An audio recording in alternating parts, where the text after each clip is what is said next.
Pernah nggak sih Anda ngerasa frustrasi? Teknologi di perusahaan kayaknya jalan sendiri, nggak nyambung sama sekali sama tujuan bisnis. Project IT sering molor, anggarannya bengkak, terus tim teknis sama tim bisnis ngomongnya kayak beda bahasa. Nah, ini masalah yang umum banget. Tapi tenang, ada loh kerangka kerja yang dirancang khusus buat jadi jembatan dari semua kekacauan ini. Oke, sebelum kita bahas solusinya, kita perlu diagnosa dulu nih masalahnya. Yuk, kita lihat gejala-gejala umum dari tata kelola ID yang kurang baik. Mungkin Anda bakal ngerasa, wah ini gue banget. Nah, ini dia nih, penyakit yang paling sering ditemui. Proyek yang gagal itu bukan cuma soal rugi duit loh, tapi juga soal kehilangan kesempatan bisnis dan bikin orang-orang di kantor jadi frustrasi. Bener-bener pemborosan sumber daya yang luar biasa. Masalah berikutnya yang nggak kalah pusing, pengeluaran siluman. Tahu-tahu tiap departemen beli software atau alat sendiri-sendiri tanpa ada strategi yang jelas dari pusat. Ini bahaya banget karena selain bikin boros, ini juga nunjukin kalau strategi teknologi perusahaan kita itu rapuh. Dan inilah akar dari segala masalahnya. Komunikasi yang nggak nyambung. Tim bisnis maunya A, tapi karena cara ngomongnya beda, tim IT malah bikin B. Hasilnya, nggak ada yang dapat apa yang mereka mau. Sia-sia kan? Pertanyaannya sekarang, terus gimana dong cara benerinnya? Gimana caranya kita mastiin semua investasi mahal di teknologi itu benar-benar ada hasilnya? Disinilah sebuah kerangka kerja tata kelola jadi super penting. Jawabannya ada di sebuah kerangka kerja yang namanya COBIT. Ini bukan sekedar teori di atas kertas ya. Ini adalah sebuah pendekatan yang diakui secara internasional yang memang dirancang khusus untuk menjembatani kesenjangan dan menyelesaikan semua masalah yang barusan kita bahas. Jadi, apa itu COBIT? Gampangnya gini.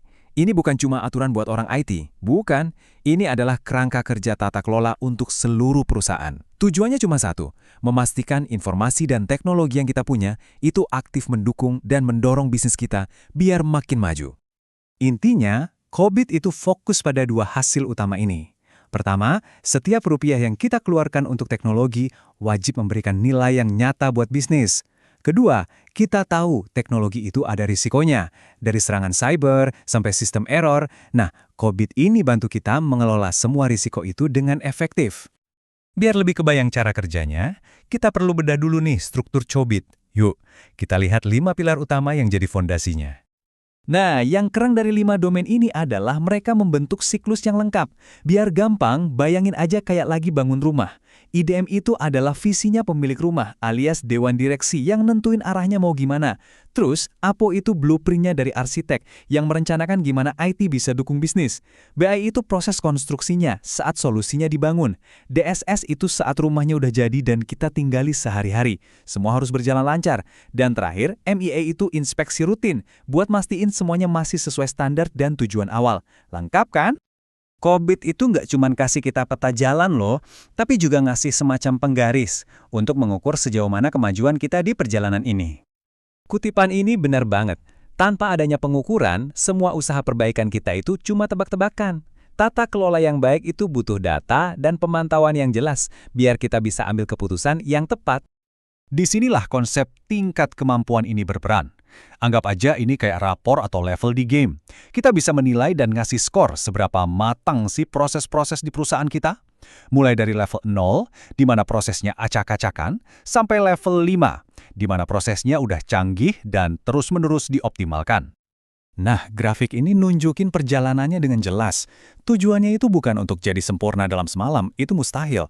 Tapi, tujuannya adalah punya peta jalan yang jelas untuk bergerak dari proses yang awalnya kacau ke kondisi yang lebih teratur dengan standar yang jelas dan akhirnya mencapai level optimal di mana perbaikan berkelanjutan itu sudah jadi budaya kerja.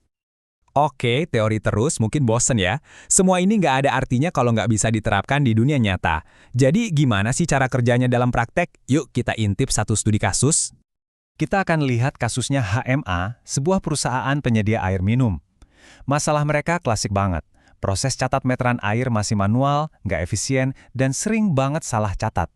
Ini masalah operasional yang banyak banget dihadapi perusahaan lain juga. Nah, dengan pakai COBIT, HMA melakukan audit di 3 area utama, operasi, penanganan masalah, dan pemantauan. Hasilnya, kelihatan banget ada kesenjangan atau gap yang besar antara kondisi mereka saat itu, yang rata-rata masih di level 1 atau 2, dengan target mereka yaitu punya proses yang jelas dan terdefinisi di level 3. Kerennya, audit ini nggak cuma nunjukin masalahnya di mana, tapi juga langsung ngasih rencana aksi yang konkret. COBIT membantu menerjemahkan analisis jadi rekomendasi praktis yang bisa langsung dikerjakan untuk ningkatin efisiensi, akurasi data, dan pastinya layanan ke pelanggan. Jadi, apa nih pelajaran utama yang bisa kita ambil dari semua ini? Kenapa kita harus peduli dengan kerangka kerja yang kelihatannya rumit seperti COBIT? Inilah inti dari semuanya. COBIT itu memastikan teknologi di perusahaan Anda nggak cuma jalan aja, tapi secara aktif membantu Anda memenangkan persaingan. Ini mengubah cara pandang kita dari yang tadinya nanya berapa sih biaya IT, jadi nilai apa yang IT berikan untuk kita? Saya akan tutup dengan satu pertanyaan untuk Anda renungkan. Coba pikirkan tentang perusahaan Anda sendiri. Saat ini, apakah teknologi menjadi aset yang mendorong inovasi dan pertumbuhan? Atau justru jadi tembok penghalang yang membatasi apa yang bisa Anda capai?